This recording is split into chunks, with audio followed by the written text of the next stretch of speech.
This is your news source evening bulletin for today, Monday, the 31st of January in the year 2022. I'm Gordon Mosley, thanking you for joining us. And here's what we're tracking tonight. Opposition Member of Parliament Amanda Walton Desir kicked off this year's national budget debates in the National Assembly this morning in a fiery address, where she dealt with a number of issues in the budget as well as the government's day-to-day operations. The Member of Parliament chided the administration for not offering anything in the budget for the poor and working class. She said although the government has been acknowledging the rise in the cost of living, it presented a budget that has not catered to the hardships being faced by citizens. Mr. Speaker, Budget 2022, the most disrespectful, discriminatory and deceitful budget to ever grace the floor of this honorable house. Mr. Speaker, my late mother, God bless her soul, used to tell me, show me where you spend your money and I will tell you what you value and what your values are. The opposition MP said based on the government's provisions in the budget, its value is not with the people of Guyana, and the people of Guyana are not valued. According to Walton Desir, with the current state of affairs in the country, the budget should have focused heavily on the ordinary Guyanese. We can give the 50,000 public servants a pay raise of 10% right now. We can provide tuition, free tuition, for 11,000 university students right now. Mr. Speaker, we could give the 9,000 plus health workers an average of a $250,000 bonus right now. Mr. Speaker, we can raise the income tax threshold to 100%. To $100,000 rather, right now. Mr. Speaker, we can increase the old age pension to $35,000 a month for the 65,000 senior citizens right now. And she also said that while the government has been boasting about billions of dollars in relief measures, those measures have been favoring big businesses and no one else. It appears as if the government keeps hoping that by providing all of these tax breaks to big businesses, that the benefits will trickle down to the poor and the working class. Mr. Speaker, we fed up tell them, the world over fed up tell them, trickle down economics don't work. The MP also recalled that measures were offered last year and prices did not budge for the ordinary man, even forcing the president to beg the business community to pass on the measures. Turning to foreign affairs matters, the opposition member of parliament, who has responsibility for foreign affairs on the opposition side, expressed disgust over the government's foreign policy. Since August 2nd, 2020, my lord, our foreign policy has become nebulous, incoherent. It has become fleeting and transactional. We have seen Guyana stumble and our reputation severely tarnished on the international stage. From a senior official having difficulty pronouncing two-syllable words to another one talking about orgasms on the international stage, Mr. Speaker, this is where we are. Our important policy announcements are emanating from foreign policies and from foreign embassies instead of from Tacuba Lodge. Walton Desir also observed that while massive allocations have been made to some sectors, the sectors that could have offered more benefit to the people of Guyana were left lagging behind. She also noted that the government has also failed and lost the fight to COVID-19, with the growing surge in new cases and deaths almost daily. She made reference to the current spread, pointing out that nothing appears to be in place to assist in stemming the spread. According to the opposition member of parliament, the 2022 budget is not one that considers the ordinary man, and many of them have penned their disappointment on social media. More news coming up in just a moment. Hello, 31. Yes, 3-1. Almost on the calendar. For more than 3 decades, GTT has reliably connected this nation with innovative technology, products, and services. So we gotta celebrate in a major way. 31 prizes, 31 lucky winners. When you enter our promotion from January 20th to February 7th, simply top up $1,000 or more with MMG. Purchase a handset or SIM. Pay your GTT bill or activate any data bundle or plan for a chance to win a trip for 4 to the Rupinuni, free Amazon gift vouchers, free grocery vouchers, free food vouchers, dinner vouchers, top-up vouchers, MMG credit, and free family gym memberships. Hello, 31. Together we connect. Together we celebrate with GTT and win. Guyana's 2022 International Energy Conference and Expo, under the theme Charting a Sustainable Energy Future, will be hosted at the Guyana Marriott from the 15th to the 18th of February 2022. Meet and engage with energy leaders from around the world. The conference will feature addresses from His Excellency President Irfan Ali, His Excellency Vice President Bharat Jagdeo, Honorable Prime Minister Mark Phillips, His Excellency Chandrika Prasad Santoki, Honorable Prime Minister Mia Motley, His Excellency Nana Akufo-Addo, and many other highly esteemed speakers. Charting a Sustainable Energy Future, Guyana's 2022 International Energy Conference and Expo. What is fiber? Think exceptional. GTT Fiber is an advanced high-speed internet product that delivers broadband via fiber optic cables with download speeds of up to 150 megabits per second. It means your internet is faster, and GTT Fiber comes with the added coverage of our Plume HomePass Wi-Fi system. Plume extends your Wi-Fi signal to ensure that you have the best experience in every corner of your home with Wi-Fi everywhere. Upgrade to GTT Fiber today and don't get left behind tomorrow. It's one of your biggest goals, getting your own home, where memories are made, where happiness lives. You may feel that home ownership or renovation is beyond your reach, but we at Republic want you to know that there's always a way. Ask us about our suite of mortgages. Let's help make your housing wishes come true. Or advise on how the equity in your existing home can finance other dreams and goals. Call or go online to learn more. Mobile Delvac and all other mobile lubricants are distributed by Salt Guyana Inc. Mobile Delvac and all other mobile lubricants are distributed by Salt Guyana Inc. Mom, what are you doing with GPL on your list? Child, you forgot I have to pay GPL?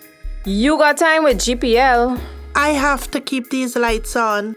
The customers who think in that manner and refuse to honor their obligation to GPL are obviously not playing their part in ensuring quality service delivery. So, I will continue to pay my GPL bill on time, every time. I recognize the value of your point, Mom. You were right.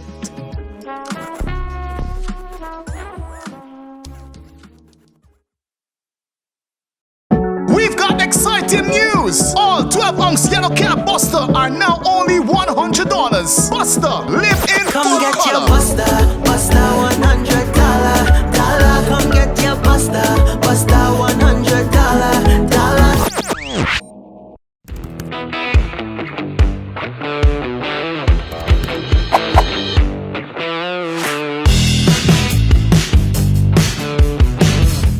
Welcome back. The Minister of Labour, Joseph Hamilton, who opened the budget debates on behalf of the government this morning, boasted of his ministry's achievements in the past year in terms of labour relations and dealing with issues that affect workers.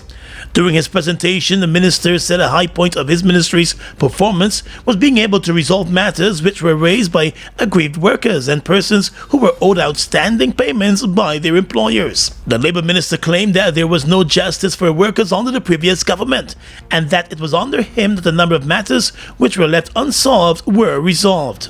Matters that were languishing there since 2016 that they failed to pay attention to. Mr. Speaker, I can report that the first time and the first year of the People's Progressive Party civic government, we were able to recoup over $38 million for workers that were owed by him. In addition, the Labour Minister reported that there were several incomplete negotiations that were left by the previous government. 22 collective labor agreements we were able to broker and mediate in the first year of the People's Progressive Party. Many of them languishing since 2015. That is the record. Minister Hamilton noted that there were 837 complaints that were filed with the Labour Ministry that have now been closed. He also noted that the Central Recruitment and Manpower Agency, which falls under the Labour Ministry, was able to find employment for 186 persons in the past year, while 731 names were submitted for employment placement. The Minister of Labour announced that a job bank will be launched soon for persons to post their credentials and for employers to post vacancies in order to reduce unemployment across the country. Still with labour matters, let's tell you now that the Guyana Agricultural and General Workers Union GAWU has once again raised concerns about the way Guyanese employed in the oil and gas sector are being treated. In a statement today, GAWU said it is disturbed to learn again of the alleged mistreatment experienced by Guyanese nationals undertaking various tasks on the floating production and storage offloading vessels operating offshore Guyana by the ExxonMobil company and its partners. The union, which represents a number of oil and gas workers, has repeatedly raised concern about the treatment of Guyanese workers offshore. In many instances, the union accused companies of denying overtime payments or days off to Guyanese workers, while their foreign counterparts enjoyed those rights.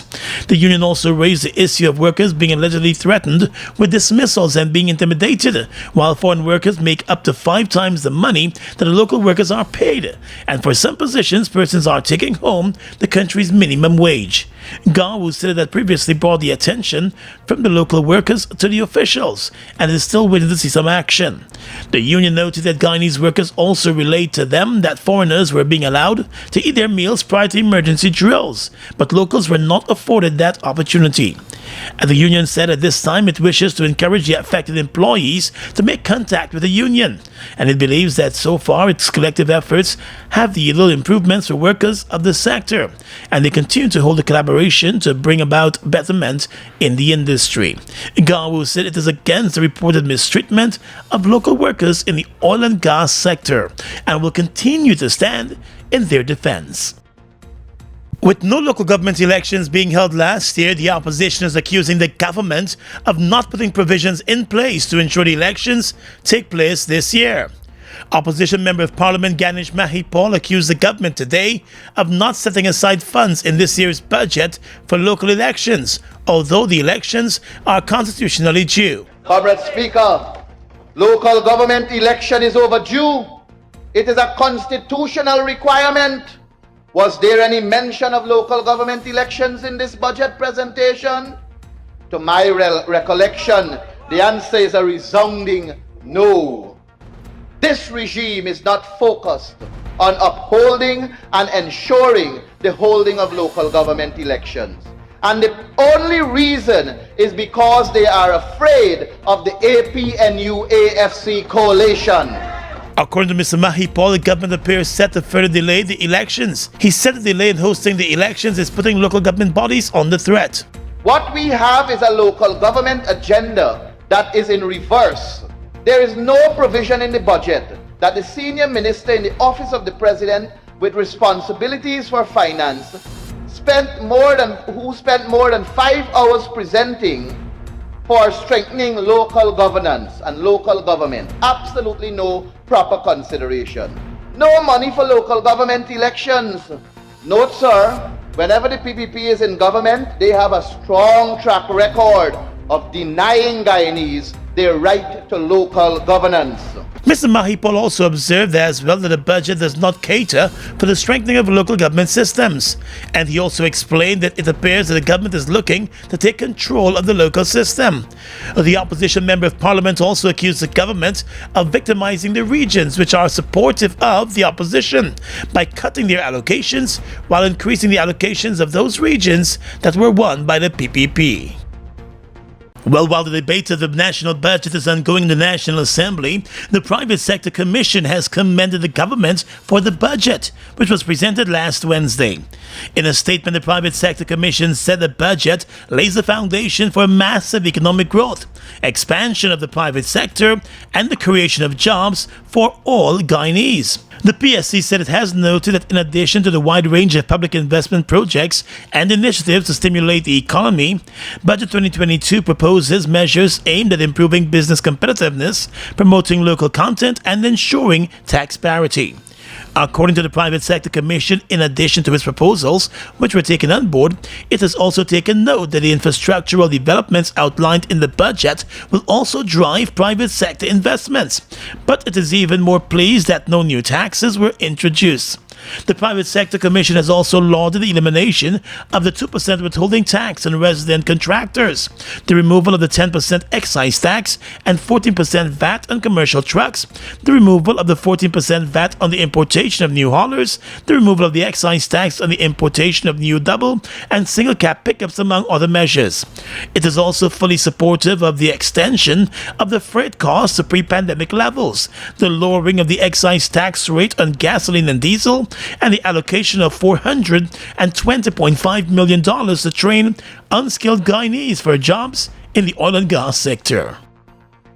While the Speaker of the National Assembly, Manzo Nadir, began this morning's sitting of the Assembly by announcing that he has decided not to allow the opposition's motion to send 22 members of the government side to the Committee of Privileges to move forward. The opposition's request was made in response to what they declared as abusive and threatening language hurled at opposition members during their protest of the Natural Resource Fund bill in the Assembly last December. In handing down his decision, the Speaker said the opposition had failed to prove its case based on its motion. He also declared that the opposition cannot take legal action for its own illegal actions. The motion will not proceed because a prima facie case has not been established. And secondly, there is, I was told, only reminded this morning, because I'm surrounded by so many lawyers, and in the House we have many lawyers on both sides of excellent repute, that every first-year law student learns the phrase extorpi causa non oritur actio, which means that you can't bring a legal action for your illegal actions in the first place. And based on those two, I am not allowing that motion to go ahead. In response, Opposition Member of Parliament Amanzo Walton Desir said any appearance by the opposition members before the Privileges Committee would be mute, since based on the Speaker's pronouncements this morning, he has already arrived at a decision. 8 opposition members have been referred to the Privileges Committee over their protests in the National Assembly. Now, the Privileges Committee is made up of an equal number of members from the government and the opposition side, with the Speaker of the Assembly serving as its chairman and deciding vote in the case of a tie. The People's National Congress Reform has rubbished reports that a motion was submitted to recall 4 of its members of parliament. An online news agency on Sunday reported that the party was meeting to discuss the recall of a number of members of parliament. But the PNC in a statement called the statement a fabrication and said it has not discussed any such matter. The party said that contrary to the report that a motion was submitted by the party's Region 5 leadership for the removal of MPs, no such motion was ever presented or discussed during the party's Central Executive Committee meeting on Sunday. However, a well-placed source has explained to News Source that there are talks within the party to have Mr. Harman resign as a parliamentarian and make way for Mr. Norton to become the next opposition leader. Mr. Harman resigned as opposition leader last week, which now leaves the position vacant. However, the PNC has insisted that its leader, Aubrey Norton, should go to Parliament and be the opposition leader. For him to get in, someone has to get out. Well, let's tell you that a 30-year-old man accused of the murder of his 19-year-old stepson was arrested by the police over the weekend. According to a statement from the police, the murder suspect, Sean Bob, was nabbed by police investigators at Helena No. 1 Mahaika, fully dressed as a woman with a wig and makeup included. The arrest came 3 days after the murder of Isaiah Edwards and the attempted murder of his mother by the same man. On Thursday, the police issued a wanted bulletin for the murder suspect. By Saturday, investigators received information that he was hiding out in the Mahaika community. The police arrived at the man's hideout location at around 7:20 on Saturday night, and he reportedly attempted to escape from the officers by jumping through a glass window. He was cornered and taken to the Georgetown Hospital for medical attention for the injuries he sustained by jumping through that window. He remains in police custody and is likely to face the court this week. The suspect lived in the East Penitence community with his common-law wife and the woman's 19-year-old son. Last Wednesday, the suspect got into an argument with his wife over her late cooking. He reportedly started to physically assault the woman. When the teenage son rushed to her defense, the man armed himself with a knife and stabbed the youth to his abdomen and the woman to her body before fleeing the scene. Both mother and son were taken to the Georgetown Hospital. The son was later transferred to the Ocean View COVID-19 hospital after his COVID-19 test on admission returned a positive result. The young man passed away at the same hospital. Hello, 31. Yes, 3-1. Almost off the calendar. For more than 3 decades, GTT has reliably connected this nation with innovative technology, products, and services. So we gotta celebrate in a major way. 31 prizes, 31 lucky winners. When you enter our promotion from January 20th to February 7th, simply top up $1,000 or more with MMG. Purchase a handset or SIM. Pay your GTT bill or activate any data bundle or plan for a chance to win a trip for 4 to the Rupununi, free Amazon gift vouchers, free grocery vouchers, free food vouchers, dinner vouchers, top-up vouchers, MMG credit, and free family gym memberships. Hello, 31. Together we connect. Together we celebrate with GTT and win. Guyana's 2022 International Energy Conference and Expo under the theme Charting a Sustainable Energy Future will be hosted at the Guyana Marriott from the 15th to the 18th of February 2022. Meet and engage with energy leaders from around the world. The conference will feature addresses from His Excellency President Irfan Ali, His Excellency Vice President Bharat Jagdeo, Honorable Prime Minister Mark Phillips, His Excellency Chandrika Prasad Santoki, Honorable Prime Minister Mia Motley, His Excellency Nana Akufo-Addo, and many other highly esteemed speakers. Charting a Sustainable Energy Future, Guyana's 2022 International Energy Conference and Expo.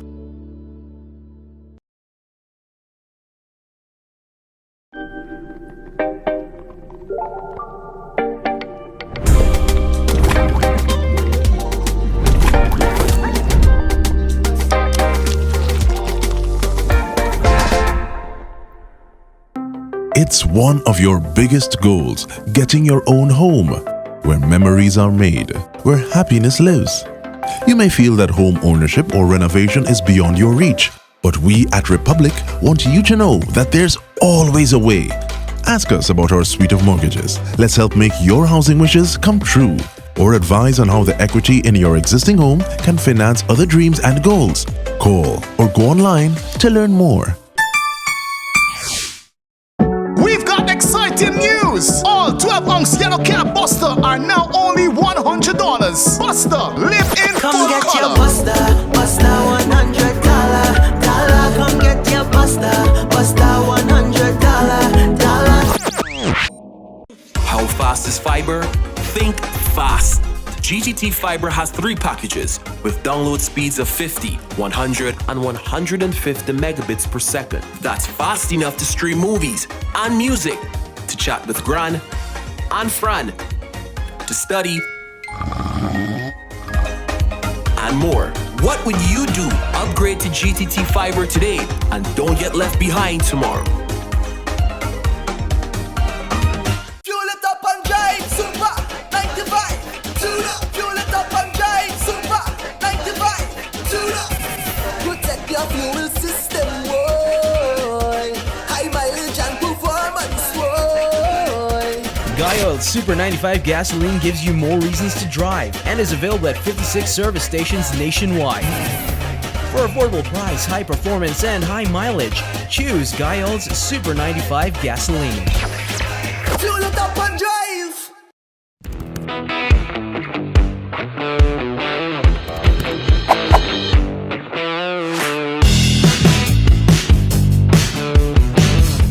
Across the region tonight, landslides and flooding from heavy rains in Sao Paulo, Brazil, have killed at least 19 people since Friday, including 7 children. According to Sao Paulo state authorities, 9 other persons were injured in the rains and 4 more were missing, while some 500 families were left homeless across the state. The governor of Sao Paulo flew over the flooded areas on Sunday and said he had authorized $2.7 million of emergency aid for the affected cities. The federal government said in a statement from the Ministry of Regional Development that it is also monitoring the situation. The hardest hit municipalities around Greater Sao Paulo included Aruja, Francisco Morato, and Franco de Rocha. The storms also caused damages upstate in a number of communities near to Sao Paulo. In Chile, protesters marched against immigration and crime in the country yesterday, with some violent factions destroying belongings from migrant camps in the streets amid growing tension in the region over border controls. Photographs showed protesters, many carrying Chilean flags, breaking up tent structures and bedding in the northern city and putting it into a big pile, an echo of angry protests in September last year when camps were burned. Despite pandemic restrictions, many migrants from Venezuela and elsewhere have kept trying to reach Chile, one of the wealthiest countries in the region. Local media reported that a group of protesters had attacked one migrant man.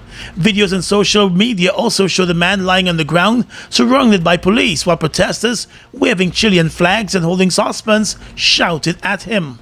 The call to protest came after a group of Venezuelan migrants recently attacked police officers at a checkpoint, for which they were detained. Protesters on social media also called for strike action in the city over the migrant situation in Chile. And finally tonight, international news. Canada's Prime Minister Justin Trudeau has slammed protests in the capital city against COVID-19 vaccine mandates as an insult to memory and truth. Protesters are demonstrating for a third consecutive day over a cross-border vaccine mandate for truckers imposed by the Liberal government. Ottawa police asked the public to avoid the downtown area today, citing traffic noise and safety issues. Some downtown stores in Ottawa, including a shopping mall, were also closed. Demonstrators of the so-called Freedom Convoy have been mostly peaceful, but the behavior of some members of the crowd has been strongly criticized. The police have opened investigations into several reported incidents, including footage of a woman dancing on the tomb of the unknown soldier at a National War Memorial. But the Deputy Speaker of the Conservative Party said the protesters represented millions who have had enough of lockdowns and broken promises by the Trudeau government. And that's your News Source Evening Bulletin for tonight. I'm Gordon Mosley, reporting and encouraging you to stay safe.